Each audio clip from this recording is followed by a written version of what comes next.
Kutoka sura ya pili. Habari za kuzaliwa kwa Musa. Basi mtu mmoja wa nyumba ya Lawi akaoa mwanamke Mlawi. Mwanamke huyo akapata mimba, akazaa mtoto wa kiume.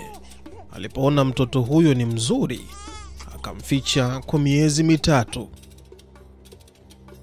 Lakini alipoona hawezi kumficha zaidi, akamtengenezea kisafina cha mafunjo, akakipaka lami, kisha akamweka mtoto ndani yake, akakificha katikati ya matete kando ya ukingo wa mto Nile.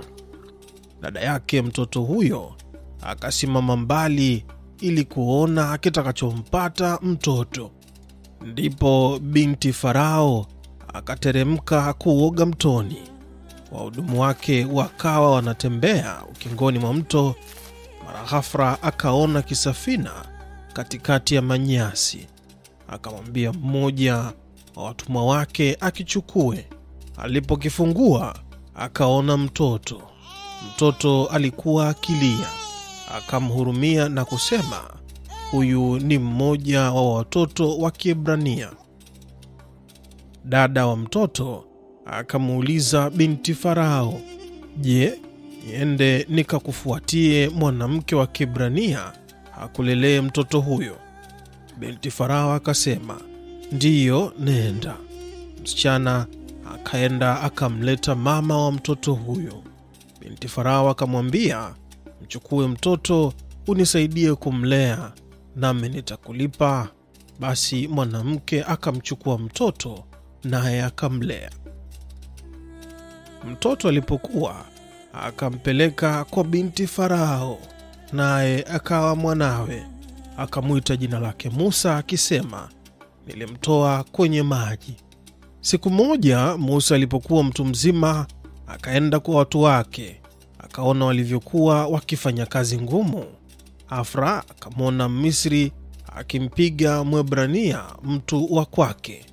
Akatazama huku na huko, hakuona mtu. Akamuua Misri, kisha akamficha mchangani.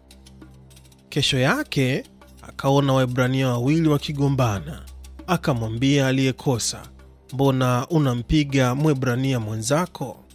Yule mtu akamjibu, ni nani aliyekufanya wewe mtawala na mwamuzi juu yetu? Unataka kuniua kama ulivyomuua yule Misri? Ndipo Musa akaogopa akasema, basi lile jambo limefahamika. Farao aliposikia jambo hilo akataka kumuua Musa, lakini Musa akakimbia akaenda kuishi Midiani, akapumzika kando ya kisima. Kuhani wa Midiani alikuwa na binti 7. Wakaja kuchota maji, wakajaza hori kwa ajili ya mifugo ya baba yao, lakini wachungaji wakaja wakawafukuza. Ndipo Musa akainuka akawasaidia, akawanywesha mifugo yao. Waliporudi nyumbani, baba yao Reueli akauliza, imekuwaje leo mmerudi mapema? Wakasema, Misri mmoja alituokoa kutoka kwa wachungaji, pia alituchotea maji na kunyweshea mifugo yetu. Akawaambia binti zake, yuko wapi? Mbona mmemwacha? Malikeni ale chakula.